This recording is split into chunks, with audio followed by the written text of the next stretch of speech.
정책위 의장이었고요. 바로 더불어민주당 연결하죠. 홍익표 수석 대변인 연결돼 있습니다. 안녕하세요. 네, 안녕하세요. 반갑습니다. 네, 코로나 바이러스, 신종 코로나 바이러스 요 얘기 좀 이어서 좀 해볼게요. 지금 자유한국당에서 중국인 관광객 입국 금지 조치를 검토해야 된다는 얘기. 물론 지금 김재원 의장은 어떤 지역별로 이런 좀 단서들을 달았는데 어떻게 보십니까? 이런 방안들이 필요하다고 보십니까? 네, 자유한국당 심재철 원내대표에게는 너무 과한 얘기고요. 오늘 네. 지금 막 그 김재원 정책위장 말씀 들어보니까 네. 지금 정부의 그 하고 있는 조치와 궤를 같이 그 일정 정도 같이 하고 있는 것 같습니다. 이미 정부에서는 우한 지역에서 들어오는 그 입국자에 대해서는 그 전수조사 및 추적 조사를 계속 하고 있고요. 네. 지금 당장 뭐 전체 중국에 대한 입국 금지나 또는 그건 어려운 것 같습니다. 아까 말씀드렸지만 이미 중국에 대해서 여행 제한 자제를 좀 요청을 하고 있는 거고요. 정부 당국에서는. 지금 그 연휴 기간 내에서도 중앙정부는 물론이고 지방자치단체 및 보건당국에서 방역을 위해서 감염 확산 방지를 위해서 최선을 다하고 있습니다. 국민들께서는 최대한 주의를 하시면서도 너무 그 일상생활에 불안감을 느끼시거나 이렇게 할 필요는 없다 이렇게 보고 있습니다. 근데 지금 일부에서 저희들이 이제 전문가 좀 연결해가지고 관련 얘기 짚어봤는데 대한의사협회에서도 비슷한 얘기를 했어요. 중국인 전면 입국 금지 조치가 필요한 상황 아니냐 이런 문제 제기를 했는데. 최근에 대한의사협회 같은 경우는 매우 정치적 단체가 돼 있습니다. 대표 때문에. 그래서 제가 보기에는 어떤 의학적 판단을 떠나서 정치적 판단을 대한의사협회 특히 그 지도부가 그렇게 하신 것 아닌가 생각되고요.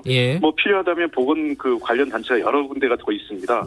그런 쪽에서 의견을 모아주신다면 정부는 당연히 해당 보건의료단체의 입장을 최대한 반영해서 조치를 취할 생각이고 이미 보건당국과 관련 단체들 간에 지속적으로 대화와 협의가 이루어지고 있는 것으로 알고 있습니다.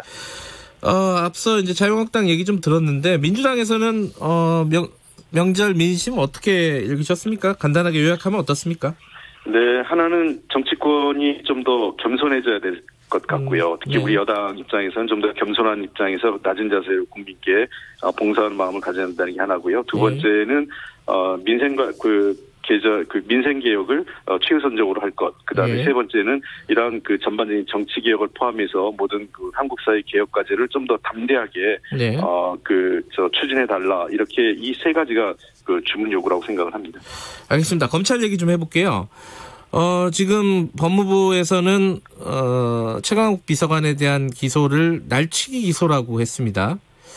근데 이게 지금 자유한국당 얘기는 항명이라는 거예요. 지검장이 검찰총장 말을 지시를 지금 안 듣는 상황이었다. 어떻게 받아들이고 계십니까, 이거는? 글쎄요, 항명 얘기는 우리가 얘기했을 때 굉장히 자유한국당에서 비판을 많이 했던 얘기인데 또 다시 이제 자유한국당의 항명 얘기 가져오는데 실질적으로 지금 보고 체계를 보면 최종적으로 서울중앙지검장이 1차적으로 책임을 갖고 있습니다. 네. 그것을 서울중앙지검장의 지시를 무시하고 검찰총장의 지휘를 받아서 지금 수사검사가 지금 기소를 한 상태거든요. 네. 근데 예를 들면 중앙지검장이 그것을 수사를 하지 말라, 기소를 하지 말라가 아니라 조금 더 당사자의 피해 당사자가 이견을 갖고 있는 상황이니까 소환 조사를 해서 당사자 입장을 들어보고 좀 더 조사를 한 이후에 기소하는 게 좋지 않겠냐라는 의견을 냈는데 그런 1차적인 서울중앙지검장의 지휘를 무시한 것이 더 문제라고 생각을 합니다. 똑같은 항명이라고 했을 때에도 법원과 법무부와 서울중앙지검장이 보는 관점, 그다음에 검찰총장이 보는 관점에서 지금 차이가 있는 것 같습니다. 근데 지금 규정상으로는 차장검사가 전결로 할 수 있다는 거 아니에요? 전결은 결재를 대신한다는 거지. 그렇죠. 그 권한을 가지고 있다는 건 아닙니다. 권한은 서울중앙지검장이 갖고 있는 거고요. 서울중앙지검장이 그 권한을 위임했을 때 전결을 하는 거 아니겠습니까? 그래서 이 사안에 대해서는 서울중앙지검장이 재고를 요청한 겁니다. 그래서 피의 당사자인 지금 최강욱 비서관이 본인은 무죄를 주장하고 검찰의 기소 의견에 문제 제기를 하고 있으니 한 차례 소환 조사도 없이 기소를 하는 것보단 당사자에 대한 피의자 조사를 하고 기소를 하라라는 게 서울중앙지검장의 그 지휘 의견이었습니다. 예. 그것을 받아들이는 것이 맞다고 보는 거죠. 근데 관련된 얘기가 하나 더 있어요. 이성윤 지검장이 사무보고를 할 때 법무부 장관에게만 하고 법무부에게만 하고 검찰총장에게는 안 했단 말이에요. 이것도 문제가 있다고 지금 자유한국당은 얘기하고 있는 거 아닙니까? 전혀 사실과 다릅니다. 이 얘기는 자유한국당에서 지금 계속적으로 일종의 이제 검찰의 내부 분쟁을 프레임을 만들고 네. 검찰 개혁을 반대하기 위해서 지금 문제 제기를 하고 있는 것 같은데요. 네. 당시 서울중앙지검장이 이 사안이거든요. 네. 최강욱 비서관의 기소 내용과 관련돼서 대검과 서울중앙지검 간에 지금 이견이 있었던 거 아니겠습니까? 네. 이미 검찰총장은 이 내용을 잘 인지하고 있는 내용이고 본인도 차장검사에게 관련된 내용을 결국 지시해서 기소하기 했던 내용이지 않습니까? 그러니까 이 내용을 이미 윤석열 검찰총장은 잘 인지하고 있었기 때문에 네. 서울중앙지검장이 법무부에 이 내용을 보고를 했던 것이고 사무보고를 네. 다만 사무보고 내용을 패싱한 게 아니라 네. 상황실에 보도자를 두었는데 두고 오는 것보단 직접 하는 게 좋겠다고 해서 이를 회수해서 절차를 갖춰서 보고하겠다 이런 내용이었습니다. 그러니까 네. 마치 검찰총장을 패싱했다 이런 얘기는 사실관계도 맞지 않고 또 있을 수도 없는 일이었죠. 하나만 더 여쭤보죠. 관련된 얘기요. 최강욱 비서관이 이번 기소를 가지고 기소 쿠데타라고 했습니다. 네. 이게 좀 과한 워딩이 아니냐. 아까 김재원 의장께서도 1급인데 이 쿠데타라고 얘기하는 건 좀 과한 거 아니냐. 이게 어떻게 보십니까?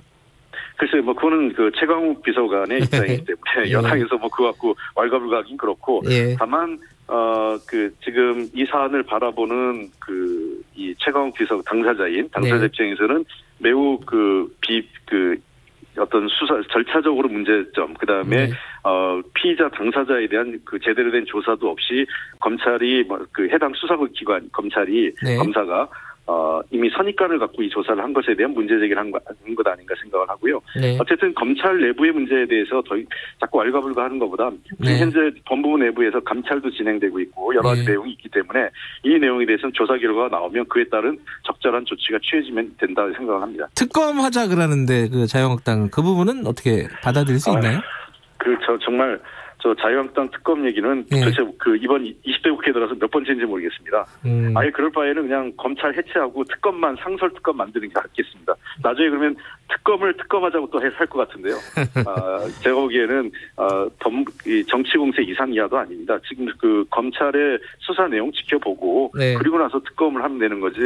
바로 특검을 하자는 거는 본인도 제가 보니까 김재원 의장님도 원래 검사 출신 아니겠어요. 네. 네, 그런 내용을 잘 아실 텐데 너무 무리한 정치 공세 아닌가 생각됩니다. 총선 얘기 한두 개만 좀 짚고 마무리하죠. 지금 명절 민심 보셨을 텐데 특히 이제 PK 지역, 그러니까 부울경이라고 하는 지역이 굉장히 중요한 지역이지 않습니까? 전략적으로. 여기가 좀 낙관적이지가 않다 여당에게 이런 얘기들이 많이 나와요. 어떻게 보세요? 정부 여당한테 낙관적인 지역이 어느 하나라도 저희들은 낙관적으로 보진 않습니다. 예. 선거는 늘 겸손하게 그리고 절실함을 갖고 최선을 다해야만 국민의 선택을 받을 수 있다고 생각하기 때문에 특정 지역만을 놓고 유리하다 불리하다 이렇게 저희가 판단하지는 않고 있고 전국적인 관점에서 선거를 보고 있고 다만 PK 지역이 우리로서도 매우 전략적인 지역인 것은 분명하기 때문에 지금부터라도 그 지역의 현안 과제, 그 다음에 지역 주민들의 어떤 그 관심 사항들에 대해서 저희가 조금 더 절실하게 다가간다면 국민의 선택이 저희들은 4.15 총선에서 국민의 선택이 있을 것으로 판단하고 있습니다. 네, 총선 인재 영입 관련해서도 하나만 좀 여쭤볼게요. 지금 이수진 전 부장판사가 영입됐습니다. 13번째 영입 인사라고 발표를 했는데 지금 판사가 4명째예요. 그죠? 네. 이게 특히 이제 이수진 부장판사는 판사 끝내고 바로 온단 말이에요. 이거 좀 문제가 있다. 어떻게 보십니까? 네, 그런 지적에 대해서는 저도 일정적 부분 타당한 면이 있습니다만, 네. 어쨌든 예를 들면 이탄희 판사 같은 경우에는 이미 그만둔 지가 1년이 넘었고요. 예. 그래서 이런 경우는 큰 문제가 없고, 다만 우리가 자꾸 지금 그 판사로 있으면서 재직 시절에 그분들이 어떤 정치적 입장 예. 또는 어떤 특정 권력과의 유착관계가 어떤 판단에 예. 판결에 영향을 주었느냐 안 주었느냐 저는 중요하다고 생각을 합니다.